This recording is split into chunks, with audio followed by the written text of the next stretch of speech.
All right, guys, this is why I don't like doing them XRP videos. I get attacked by the XRP army, the XRP cult, whatever you want to call it. As I mentioned in the last video, I have nothing against XRP. I will be trading XRP, but the facts are the facts. The truth is the truth. As you can see, xrpl.org. This is XRP's website. You can go through this website on your own. It talks all about the escrow. Um, it says the escrow consists of an independent ledger, escrows that release a total of 1 billion XRP each month over the next 55 months.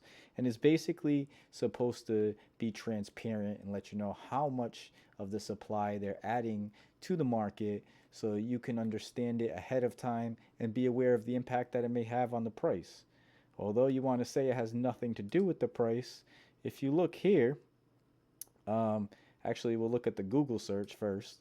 It says Ripple has released 1 billion XRP tokens from its escrow as part of its scheduled monthly unlock, causing the price of XRP to drop significantly.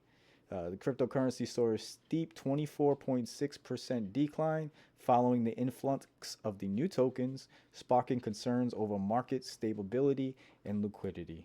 So that's to this guy right here. It says they have always released 1 billion per month and all the remainder goes into escrow. It never sees the market. Ignorance is part of the plan. First of all, I'm not ignorant. I've been in this market since 2018. I bought bags and bags, a couple thousand of XRP when it was 35%, 35 cents. And I told myself I would hold it just in case some good stuff happens. If you take a look at the XRP price and what it's done over time, if we go all the way back here, right, all the way back here, this is when it was around 50 cents, but I bought at like 35 cents. I'm not going to go all the way back because that was a few bull markets ago. But if you look since then, it made some significant moves. Oops, don't want to do that. It made some significant moves. It went all the way up to $2.90 here. All right. And then I told everybody I was selling here. People got mad at me for it. But I was like, listen, it's not, nothing goes straight up. It's not just going to go to the moon all of a sudden. I'll probably get a good buying opportunity back somewhere around $2. You can go to the videos where I posted this and received a lot of hate for this as well. Told people not to be greedy, take some profits and buy back in cheaper. As you can see here, it didn't take long. This is a daily chart.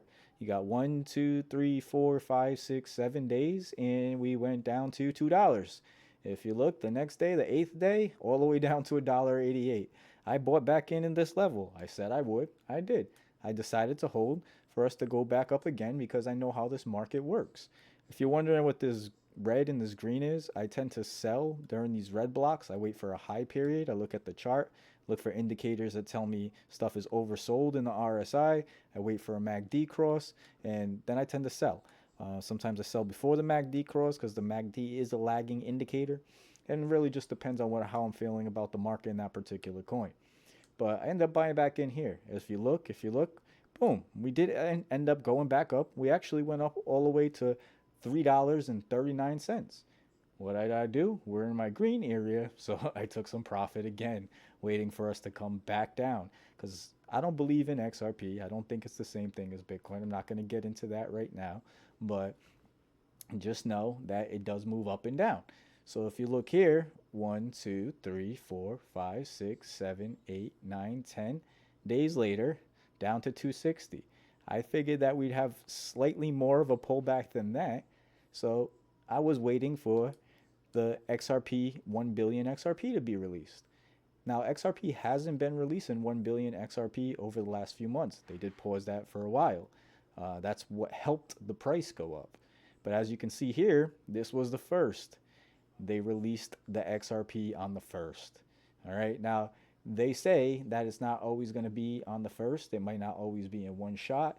And there's different things that they're going to do with the released XRP, which I'll get into in a moment. But as you can see here on the, what is this, the 31st, we were at $3.11.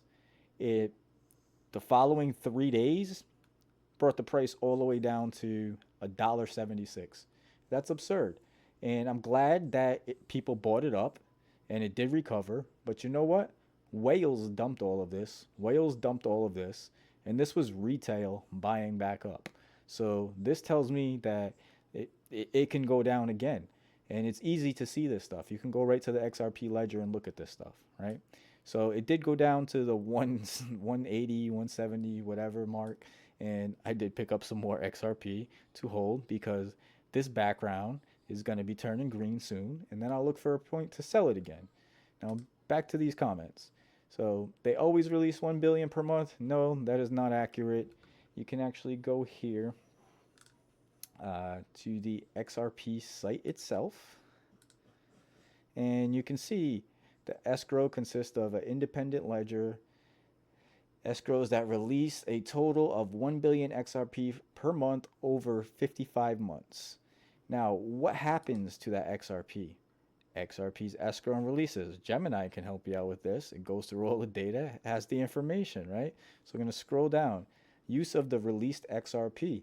The released XRP is intended for various purposes, including funding Ripple's operations, supporting the ecosystem and development, strategic partnerships, and of course, potential sales. Okay, so let's go down here. Another one, they have been releasing 1 billion per month for a while now. Last month they bought back over 700 million XRP, and it's more decentralized than BTC at this point. This comment was actually hilarious to me. Just really quickly, I'm not going to get into the weeds of this, but Bitcoin miners are people like myself who set up computer power to process the transactions for Bitcoin. All right. Bitcoin doesn't have a bank. It doesn't have a central authority. So in order for it to have power, for it to even work, you have to have what they call Bitcoin miners. These miners just set up computers or set up mining machines, and they give Bitcoin power to work. As a reward for providing this power, they mine Bitcoin, which breaks off a little tiny piece of Bitcoin or some sats to all the miners as they process these transactions. Now, the difference between XRP, how it varies from that, instead of having 155 miners all across the entire globe like Bitcoin that would have to be hacked all at the same time to change anything on the ledger, XRP just has a handful of what they call XRP validators. Now, what's an XRP validator? It's similar to a bank that sets up a lot of servers in order to process the power for XRP and confirm the ledger. However, since they have to be trusted Ripple partners, agreed upon and chosen by Ripple, there's only a handful of them.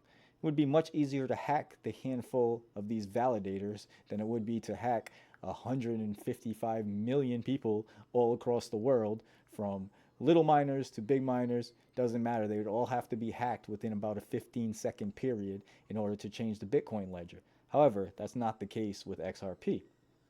But this isn't what this video is about, so let's not even get into that. The point for you saying that XRP is more decentralized than Bitcoin is absolutely absurd, and I encourage people to do their own research on that. There is nothing like Bitcoin. It's one of a kind, and that's all I'm going to say about that. I'm not a Bitcoin maximalist, however. I have about 20 to 30 coins that I get in and out of regularly. As I did mention, I am a trader.